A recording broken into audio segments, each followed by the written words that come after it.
खुतबा number 10, जिसका मकसद शैतान है या शैतान सिफत कोई ग्रोह। बिस्मिल्लाहिर्रहमानिर्रहीम।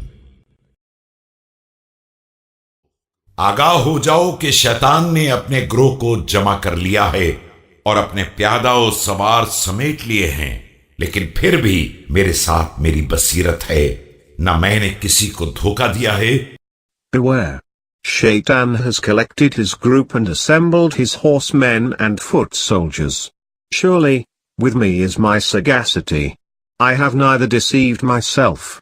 और न वाकईन धोखा खाया है, और खुदा की कसम मैं उनके लिए ऐसे हौज को छलकाऊंगा जिसका पानी निकालने वाला भी मैं ही हूंगा कि ये ना निकल सकेंगे और न पलट कर आ सकेंगे। Nor ever been deceived. By Allah, I shall fill to the brim for them a cistern from which I alone would draw water. They can neither turn away from it nor return to it.